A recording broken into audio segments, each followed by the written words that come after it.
الحمد لله نحمده ونستعينه ونستغفره ونؤمن به ونتوكل عليه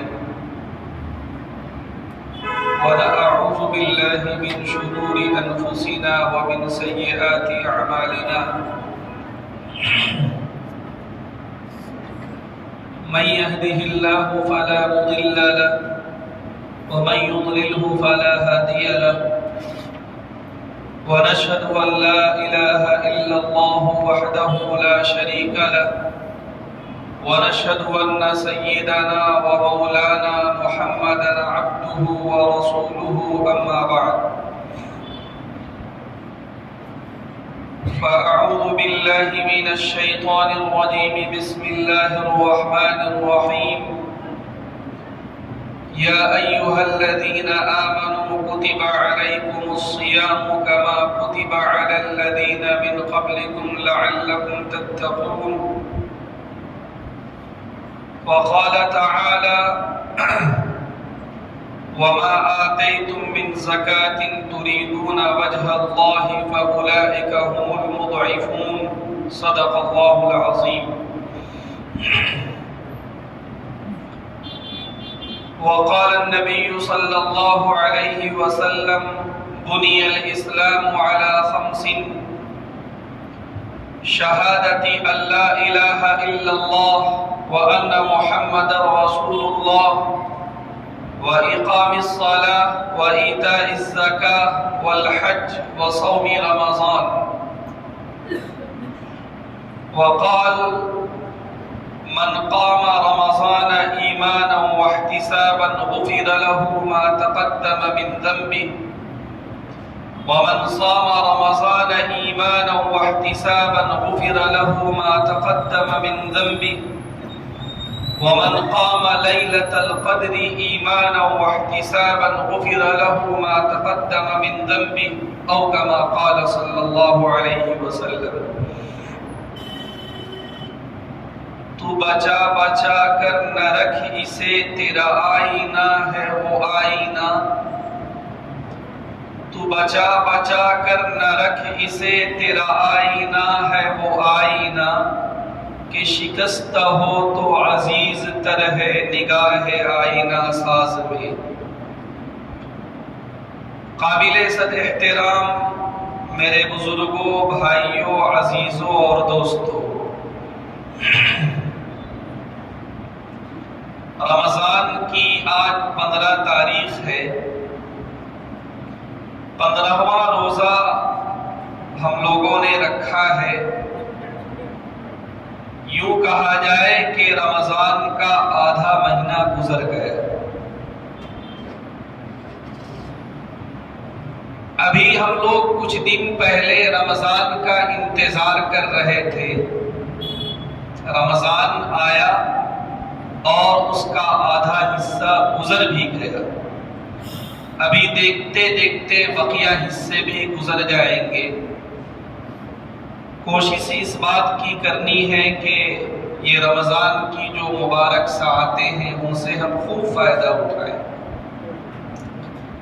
اللہ نے اب تک عبادت کی جو توفیق عطا فرمائی اللہ اسے قبول فرمائے اور جو بقیہ ایام رہ گئے ہیں اس میں خوب جم کر ہمیں عبادت کی اللہ توفیق سے نوازے میں نے بارہا عرض کیا کہ رمضان کی آمد سے 2 ماہ پہلے ہی اللہ کے رسول رمضان کا انتظار فرمایا کرتے تھے اس کے لیے دعا فرمایا کرتے تھے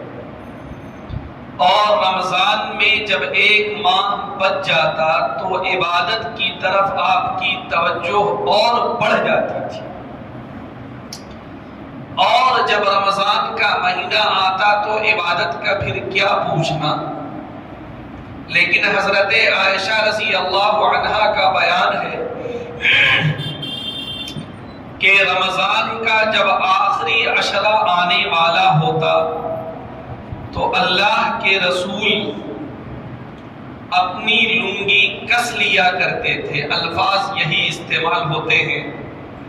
یہ اردو زبان میں بھی استعمال ہوتا ہے کسی بات کے لیے کمر کس لینا، ضروری نہیں ہے کہ فزیکلی آدمی اپنے پاجامے اور لنگی کو ٹائٹ کرے، یہ ایک تعبیر ہے، یہ ایک انداز ہے بات کرنے کا کہ کسی چیز کے لیے جب ہم مکمل طور پر متوجہ ہو جاتے ہیں، پوری توجہ جب ہم اس پہ لگا دیتے ہیں، اس کے لیے اس طرح کی تعبیر اور جملے اور الفاظ استعمال کیے جاتے ہیں۔ بہرحال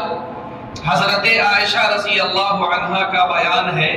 کہ آخر عشرے میں پھر اللہ کے رسول کی عبادت کا کیا پوچھنا، گویا کہ بالکل آرام کو آپ چھوڑ دیا کرتے تھے اور ہر وقت عبادت میں مشغول رہا کرتے تھے۔ اللہ کرے کہ ہمیں بھی اس طرح کی عبادت کی توفیق ہو۔ میرے بزرگوں، میں نے رمضان سے پہلے بھی اور رمضان کے 2 جمعے میں بھی جو گزارشات آپ کے سامنے پیش کی، اس میں ایک بنیادی بات یہ عرض کرنے کی کوشش کی کہ رمضان کا قرآن کا رمضان سے بڑا گہرا تعلق ہے، اور مختلف باتیں اس ضمن میں عرض کی گئی، اور یہ کہا گیا کہ ہمیں اس بات کی کوشش کرنا چاہیے کہ رمضان میں جہاں ہم روزوں کا اہتمام کریں، تراویح کا اہتمام کریں، دیگر عبادات کا اہتمام کریں،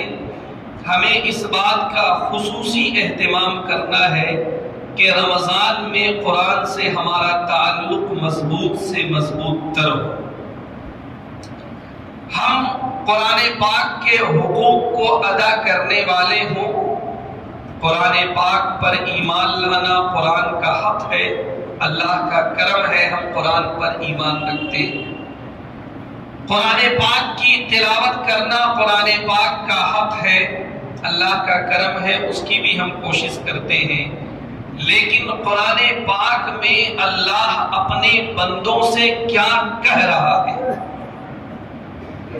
قرآن پاک میں اللہ کبھی اپنے بندوں سے یا ایھا الناس کے ذریعے مخاطب ہے، قرآن پاک میں اللہ اپنے بندوں سے کبھی یا ایھا الذین آمنوا سے مخاطب ہے۔ اور ایک حدیث جس کا خلاصہ یہ ہے، اللہ اپنے بندوں سے شکایت فرماتے ہیں کہ میرے بندو، تمہیں جب کسی سے محبت ہوتی ہے اور جب وہ کوئی پیغام اور میسج اور لیٹر تمہارے نام بھیجتا ہے تو تمہارے اندر بڑی جگیاسا ہوتی ہے، اس بات کی تمنا ہوتی ہے، اس بات کی کہ آخر میرے چاہنے والے نے، میرے محبوب نے اس خط میں ہمیں کیا لکھا ہے، اس کو دیکھا جائے، اس کو پڑھا جائے، اس کو سمجھا جائے۔ اللہ فرماتے ہیں کہ میں نے بھی اپنا ایک پیغام اپنے بندوں کے نام قرآن کی شکل میں بھیجا ہے، اب دیکھنا یہ ہے کہ ہمارے بندے اس پیغام کو کتنا سمجھنے کی کوشش کرتے ہیں۔ کہیں ایسا تو نہیں ہے کہ 55 سال کی عمر ہو گئی، 60 سال کی عمر ہو گئی، 70 سال کی عمر ہو گئی، اور اتنی لمبی عمر میں ہم نے تجارت کو سمجھا، زراعت کو سمجھا، ملازمت کو سمجھا، دنیا کے سارے علوم کو سمجھا،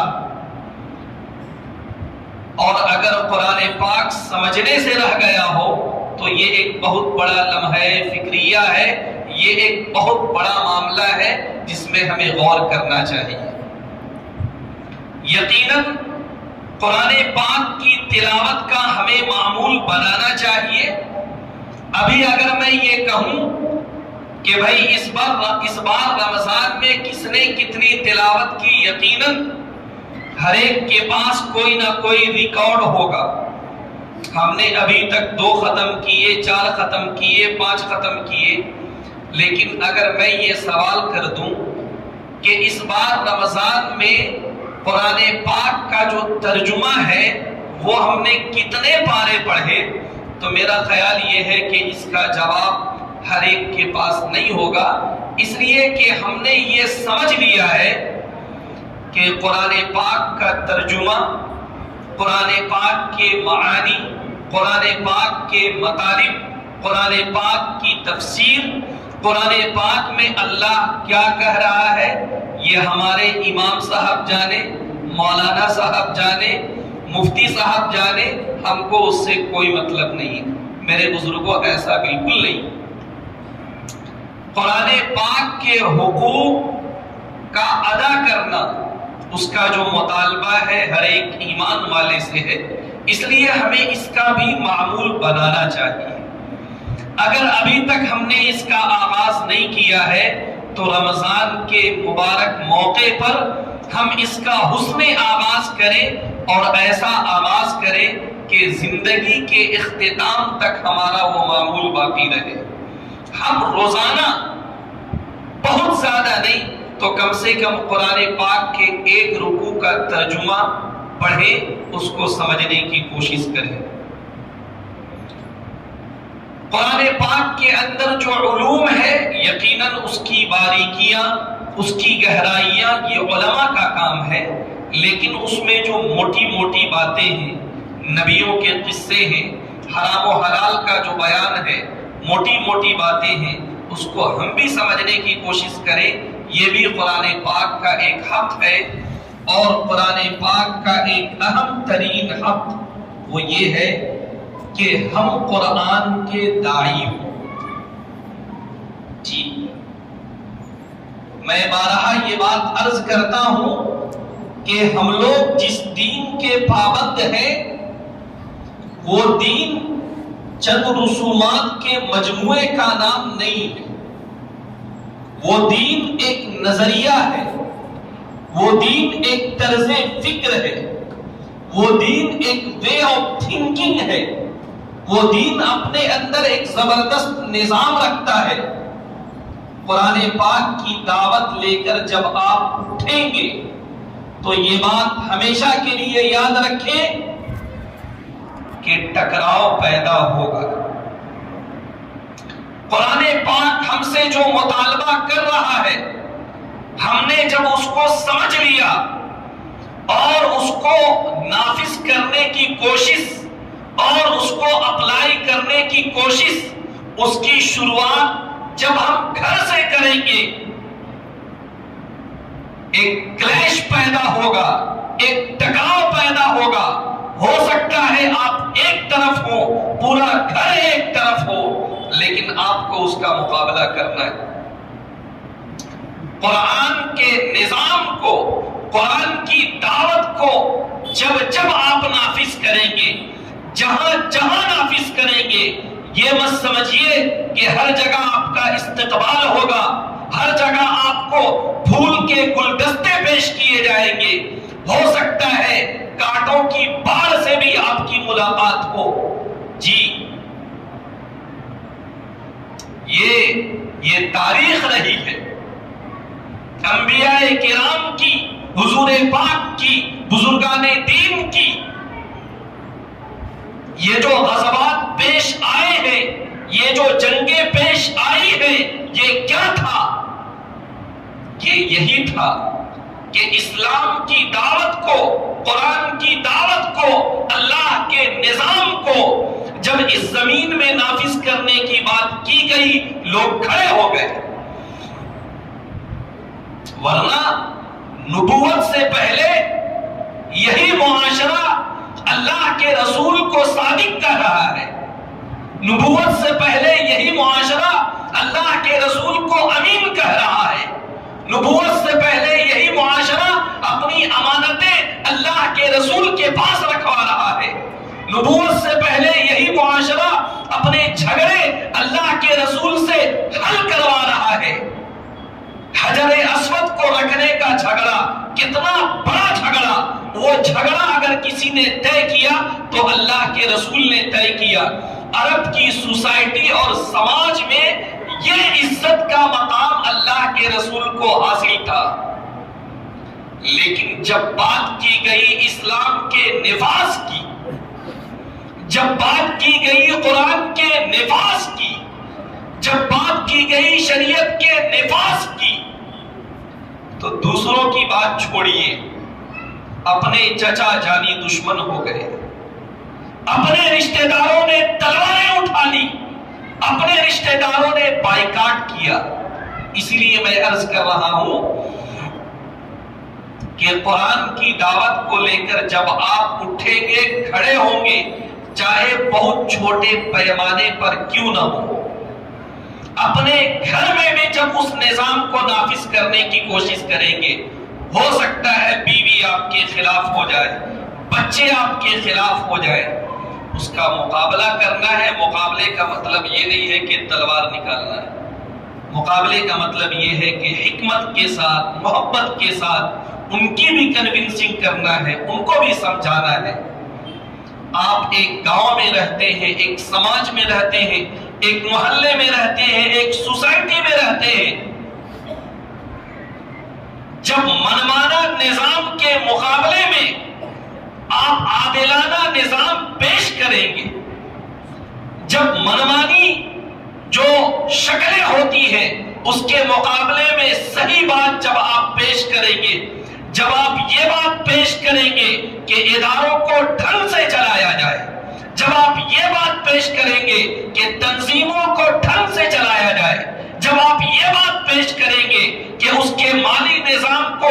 درست رکھا جائے، جب آپ یہ بات پیش کریں گے کہ اس کی آمد و خرچ میں شفافیت پیدا کی جائے، مقابلہ ہوگا۔ جی، کیونکہ آپ نے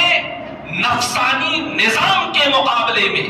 منمانا نظام کے مقابلے میں، چاہتوں کے نظام کے مقابلے میں، مفادوں کے نظام کے مقابلے میں، ذاتی نفع کے نظام کے مقابلے میں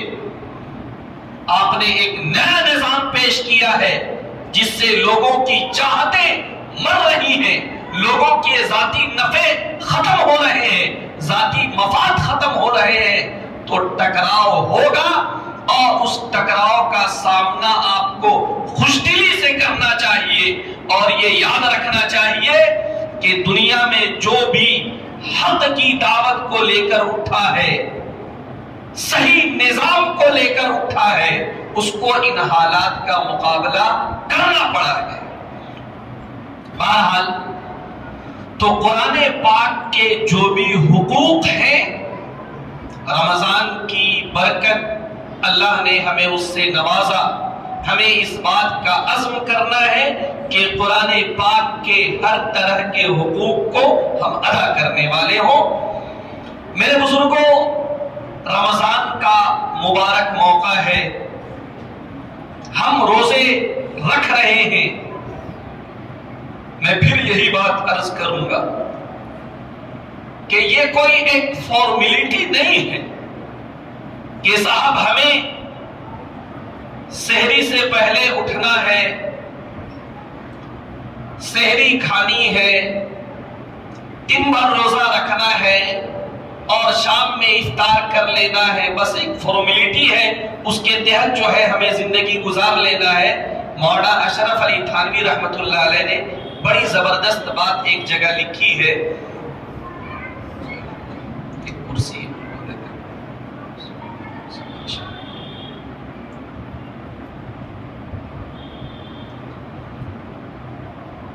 انہوں نے یہ فرمایا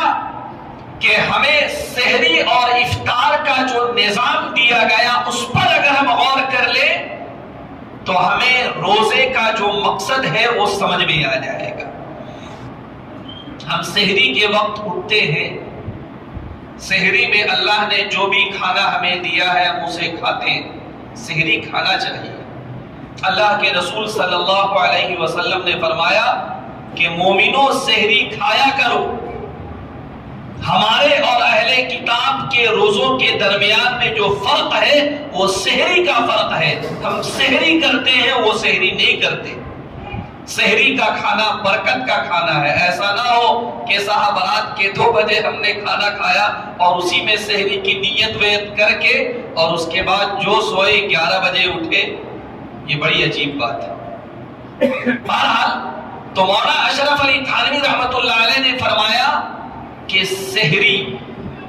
اللہ کے حکم سے طلوع فجر سے پہلے جب تک مسجد سے اعلان نہ ہو جائے ہم سحری کھاتے رہتے ہیں، لیکن جب اعلان ہو جائے اس کے بعد مجال نہیں ہے کہ ایک لقمہ بھی ہم اپنے حلق سے نیچے اتار دیں۔ کیوں؟ اللہ کا حکم ہے،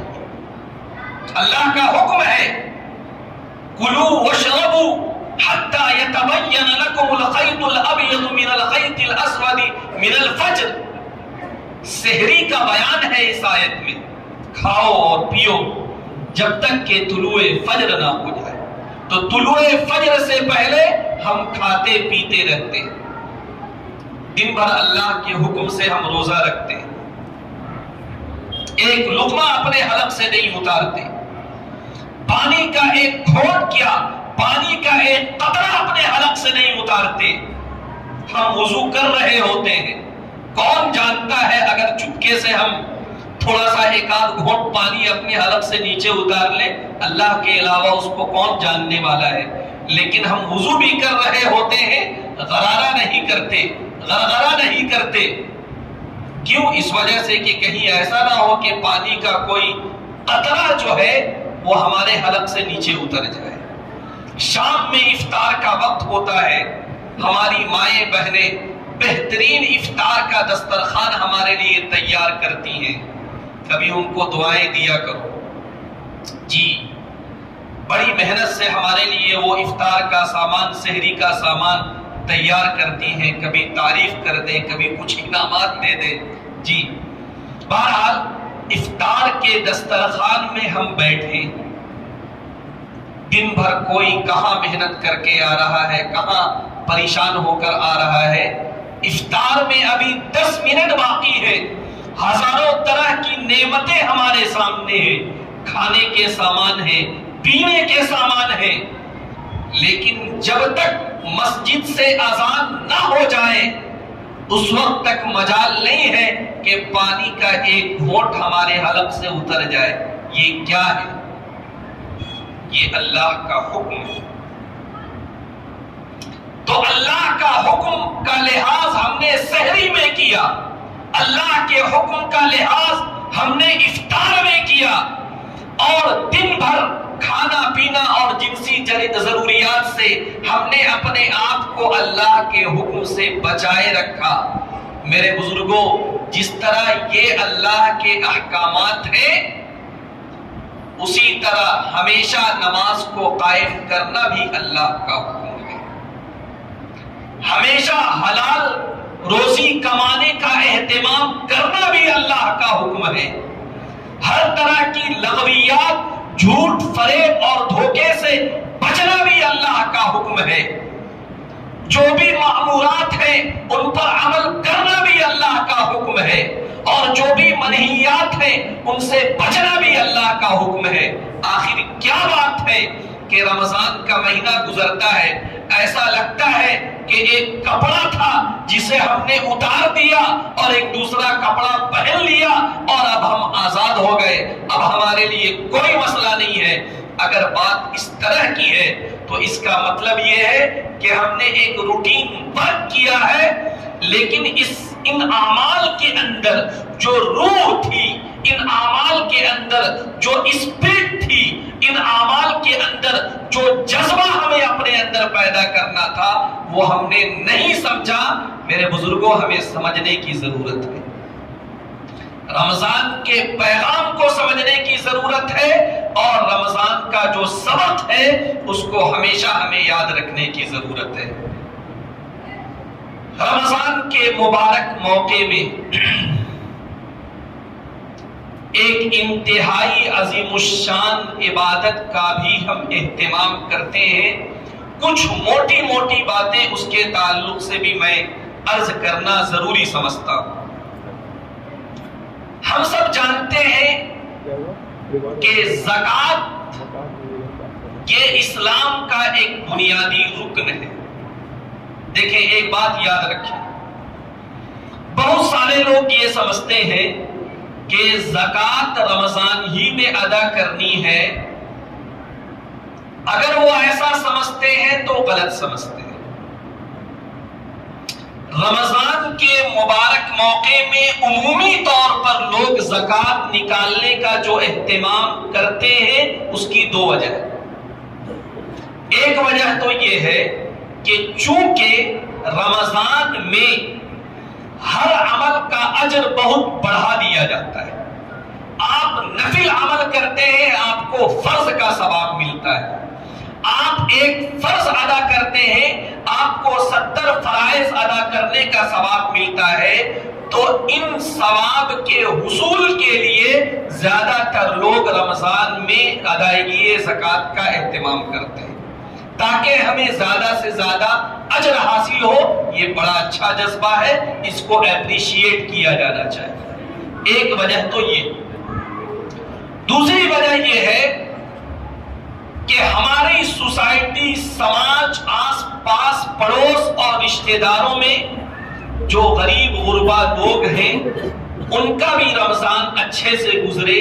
ان کی بھی عید اچھے سے گزرے، اس لیے بھی ہم رمضان میں ادائیگی زکوٰۃ کا اہتمام کرتے ہیں اور کرنا چاہیے۔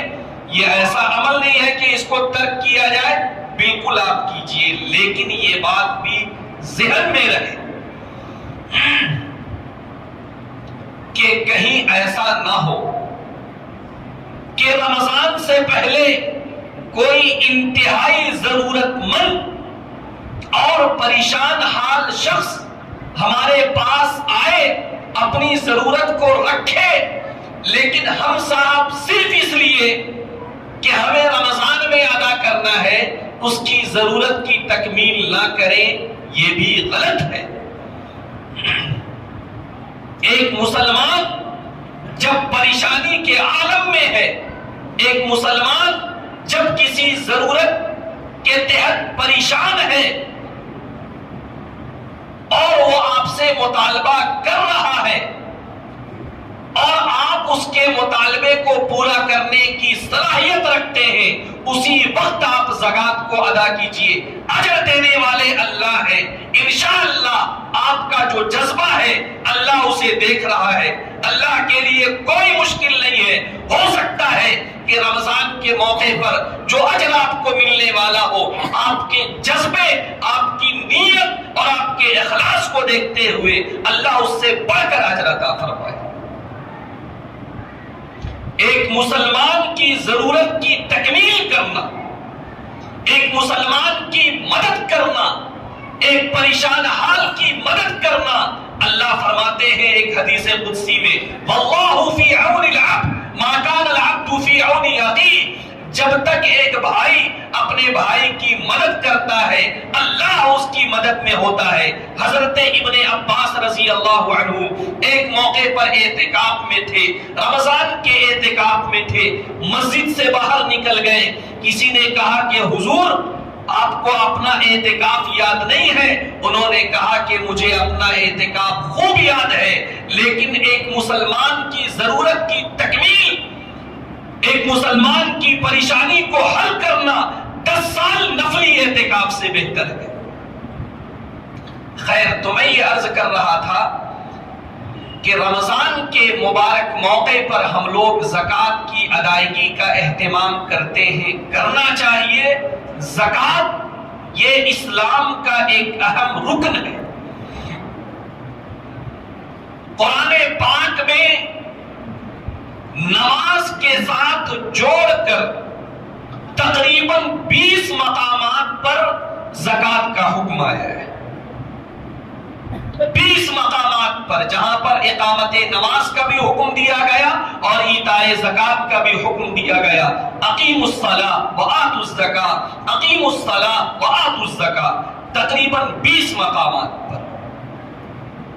اس کے علاوہ یہ علماء نے فرمایا کہ تقریباً 22 مقامات پر اللہ نے الگ سے نماز کے ساتھ جوڑ کر نہیں بلکہ الگ سے زکوٰۃ کی ادائیگی کا حکم دیا ہے۔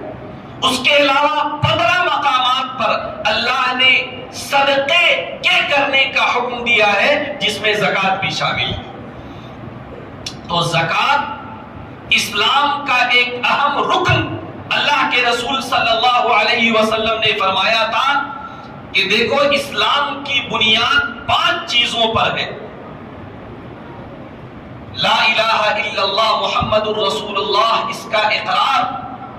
نماز کو قائم کرنا، زکوٰۃ کو ادا کرنا، روزہ رکھنا اور حج کرنا۔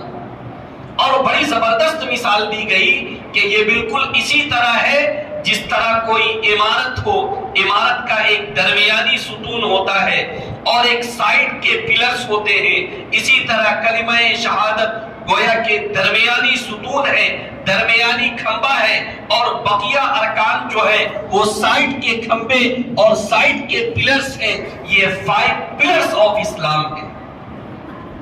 ایک بات تھوڑا سا ہم غور کریں کہ جب اس طرح کا تمبو اور ٹینٹ اور شامیانہ لگایا جاتا ہے، آپ نے غور کیا ہوگا کہ کسی ایک سائڈ کے پلر کو اگر آپ ہٹا دیں، ڈنڈے کو ہٹا دیں، کھمبے کو ہٹا دیں، تو ایسا نہیں ہے کہ صرف وہی حصہ متاثر ہوتا ہے، بلکہ اس کا اثر دوسروں حصوں پر بھی پڑتا ہے۔ وہ جو ایک پلر ہٹا، اس کی وجہ سے تمام پلرز کی خوبصورتی متاثر ہو گئی، اس کی وجہ سے تمام پلرز کا جو ایک سیٹنگ تھا وہ متاثر ہو گیا۔ جی بالکل اسی طرح ایک موقع پر تو اللہ کے رسول نے یہاں تک فرمایا، علماء نے کہا کہ یہ وعید کے طور پر اللہ کے رسول نے فرمایا کہ اگر کوئی زکوٰۃ ادا نہیں کرتا اس کی نماز بھی قبول نہیں ہوتی۔ اللہ کے رسول نے یہاں تک فرمایا ہے۔ اس لیے میرے بزرگوں، اہتمام کے ساتھ ہمیں زکوٰۃ ادا کرنا ہے۔ جو لوگ زکوٰۃ ادا نہیں کرتے، قرآن پاک کی آیتیں اور احادیث میں وعید ہے، یوم یحمى علیہا فی نار جہنم فتقوی بہا جباہہم وجنوبہم وظہورہم ھذا ما کنزتم لانفسکم فذوقوا ما کنتم تکنزون۔ یہ جو مال ہے جسے تم جمع کر کے رکھ رہے ہو، سونے کی شکل میں، چاندی کی شکل میں، پیسوں کی شکل میں اور ہیرے جواہرات کی شکل میں، کل قیامت کے دن اسے جمع کیا جائے گا، ایک پلیٹ، ایک تختی بنائی جائے گی، اسے جہنم کی آگ میں تپایا جائے گا، اور اس کے بعد جب وہ تپ جائے گا اس سے پیشانی کو داغا جائے گا، اس سے پہلو کو داغا جائے گا، اس سے پیٹھ کو داغا جائے گا، اور یہ کہا جائے گا کہ یہ کوئی اور چیز نہیں ہے، یہ وہی مال ہے جسے تم نے جمع کر کے رکھے ہوا تھا اور تم اس کی زکوٰۃ ادا نہیں کرتے تھے۔ اس لیے میرے بزرگوں، اہتمام کے ساتھ ہمیں زکوٰۃ ادا کرنا ہے، اور جو لوگ اہتمام کے ساتھ زکوٰۃ ادا کرتے ہیں اللہ کی طرف سے برکتوں کے بھی وعدے ہیں، اس کے مال میں اللہ برکت عطا فرماتا ہے، اس کے مال کی اللہ حفاظت فرماتا ہے۔ قرآن پاک میں ایک مثال دی گئی، مثل الذین ينفقون اموالهم فی سبیل اللہ کمثل حبۃ الی آخر الآیہ۔ فرمایا گیا کہ ہو سکتا ہے تمہیں مولانا صاحب، مولوی صاحب یا کوئی دیندار آدمی سمجھائے کہ صاحب 100 میں 2.5 نکالو، تو تم کو لگے کہ اتنی محنت سے ہم نے کمایا ہے، یہ لوگ کہاں ہمیں خرچ کرنے کے لیے بول رہے ہیں، یہ لوگ تو ہمارے مال کو برباد کر رہے ہیں۔ بظاہر تمہیں ایسا لگ سکتا ہے کہ تمہارا مال برباد ہو رہا ہے، لیکن یہ بات یاد رکھنا کہ تم غیب کی باتوں پر ایمان رکھتے ہو۔ تمہارا امتیاز یہ ہے، تمہاری شان یہ ہے، تمہاری پہچان یہ ہے کہ تم اپنی آنکھوں سے دیکھے ہوئے سے زیادہ، اپنے تجربات سے زیادہ اللہ اور اس کے رسول کے وعدوں پر ایمان رکھتے ہو۔ تو اللہ کا وعدہ یہ ہے جسے تم اپنی آنکھوں سے بھی دیکھ سکتے ہو۔ ایک کسان گیہوں کا ایک چھوٹا سا پیکٹ، دھان کا ایک چھوٹا سا پیکٹ لے کر اپنے کھیت میں جاتا ہے۔ وہ آدھا کلو کا ہوتا ہے، 1 کلو کا ہوتا ہے، اپنے کھیت کو وہ تیار کرتا ہے اور وہ دھان اور گیہوں وہ اس میں لگا دیتا ہے۔ کچھ دنوں کے بعد اگر دیکھا جائے تو وہ دھان اور گیہوں کا دانہ سڑ چکا ہوتا ہے۔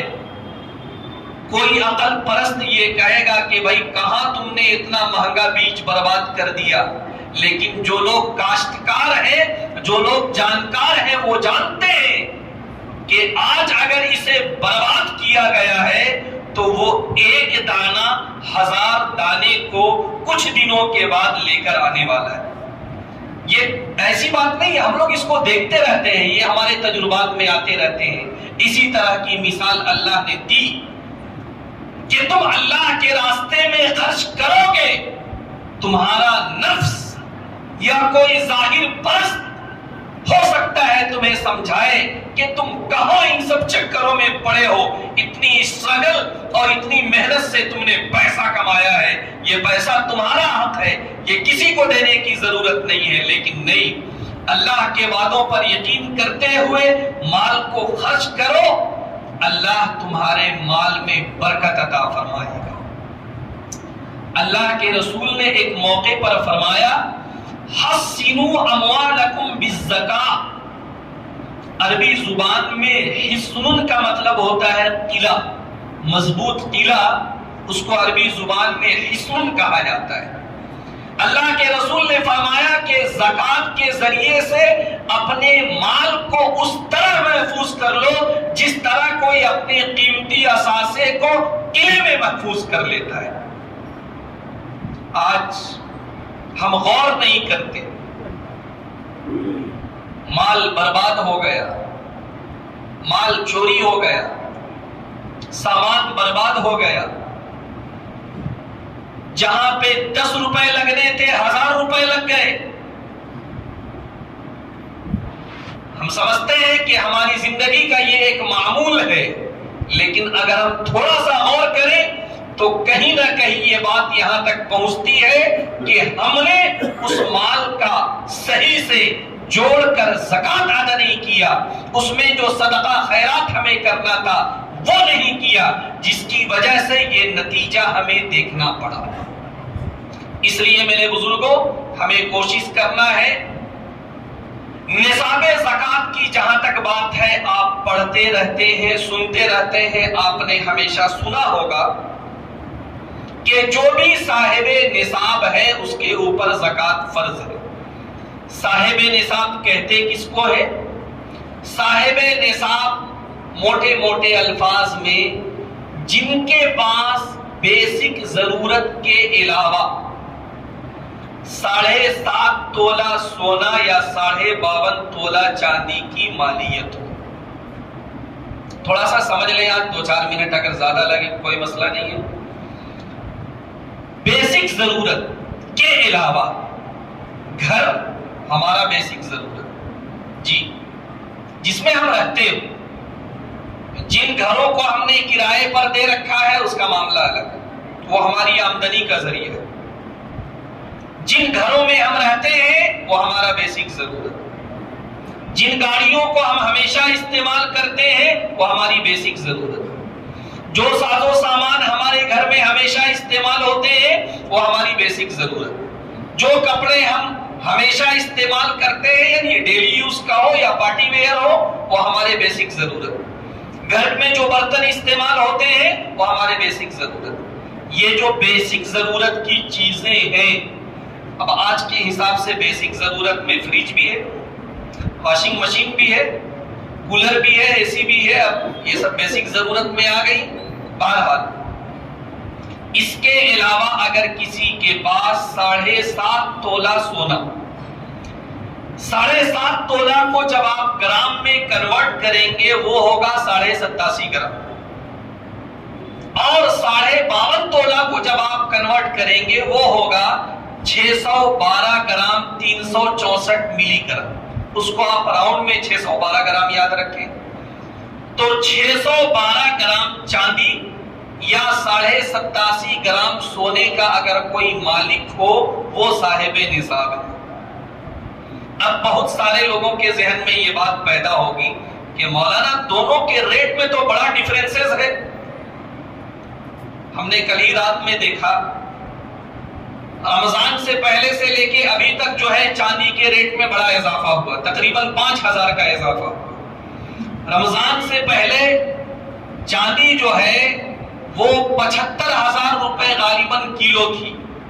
اور ابھی تقریباً 80,000 روپے کلو ہے، یعنی 5,000 کا اضافہ 10-12 دنوں میں ہوا. اور سونا، یہ جو 87.5 گرام سونا ہے،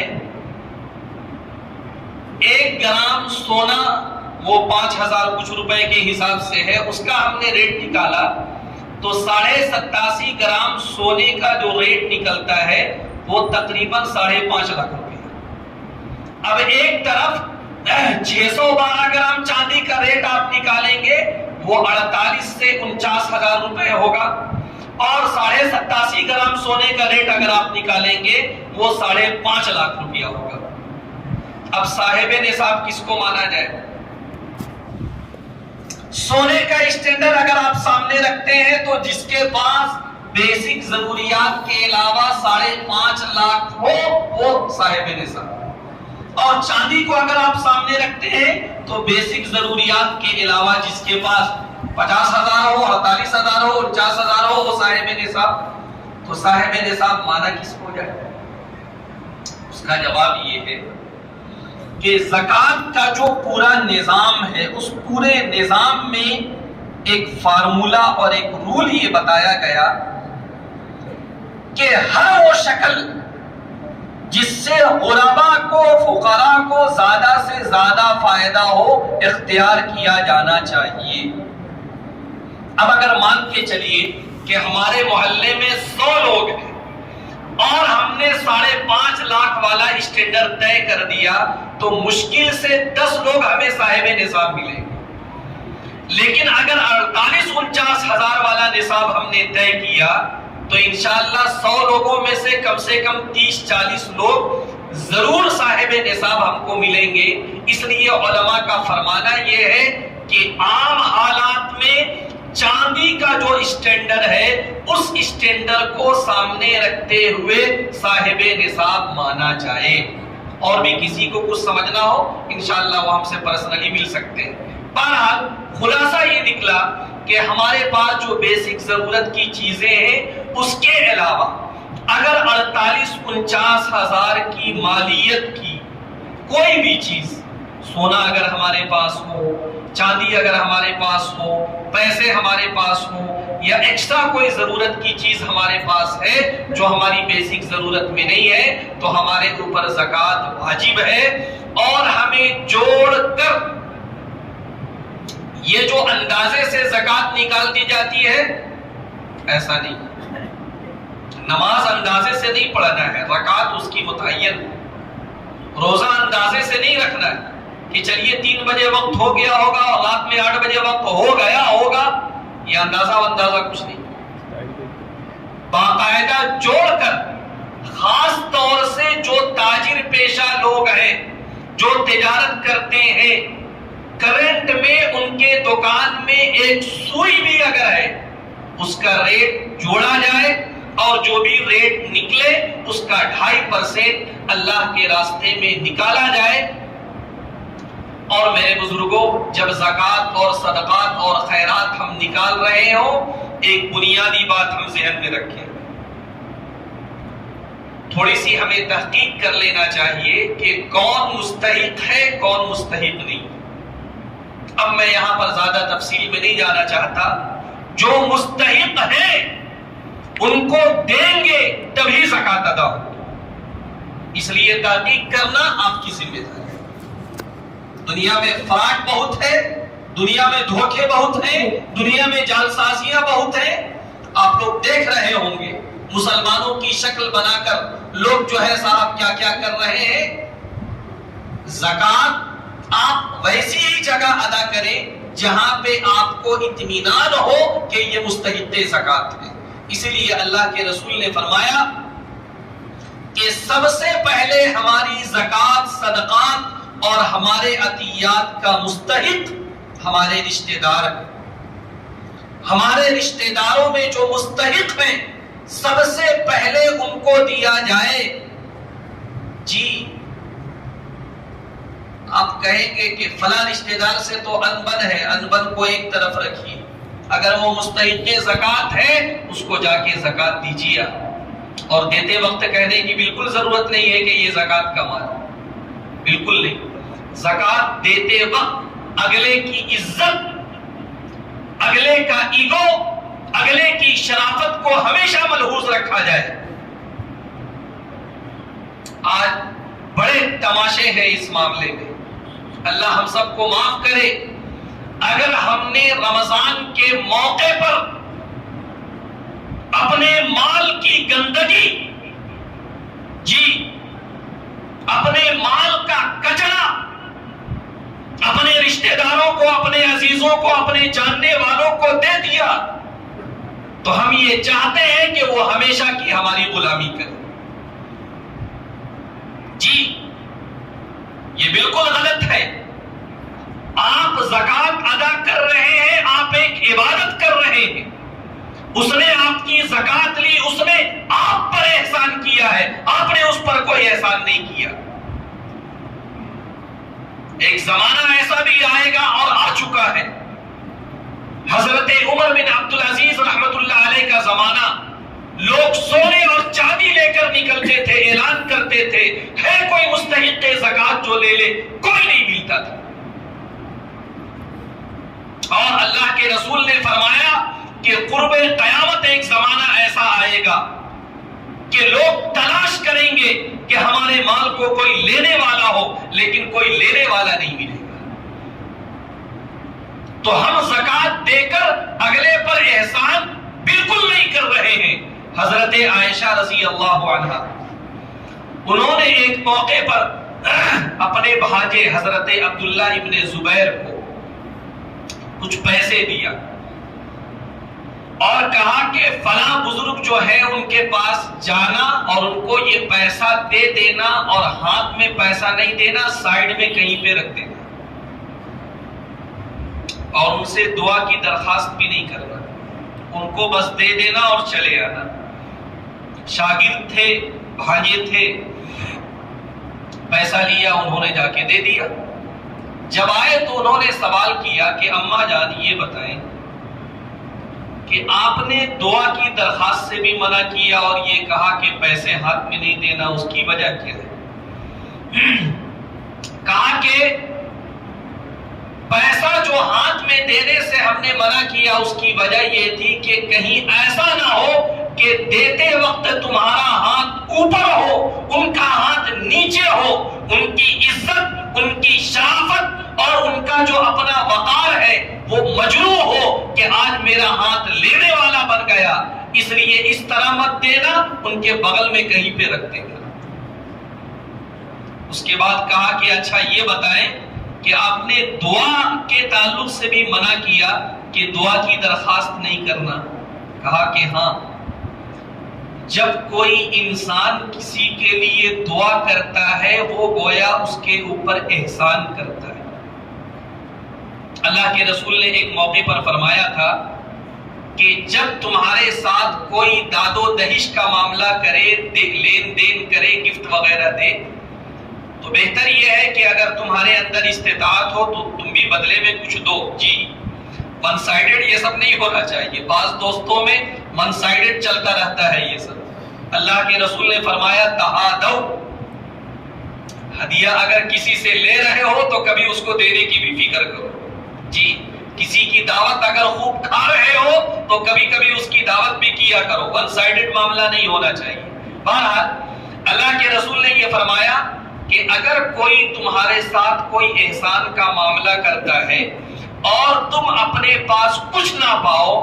تو کم سے کم بدلے میں اسے دعا دے دو، جزاک اللہ خیرا۔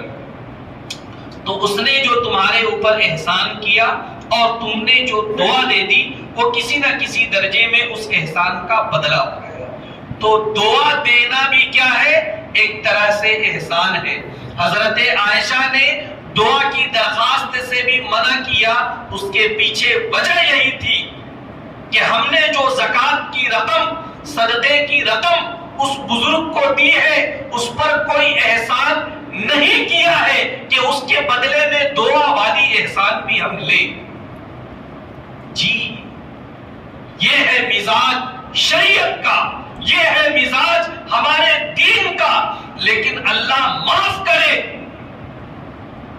آج ہمارے جو متمول حضرات ہیں انہوں نے معاشرے کے، سماج کے فقراء اور غرباء کا تماشا بنا دیا۔ رمضان کے موقع پر بیچارے جو مجبور لوگ ہیں،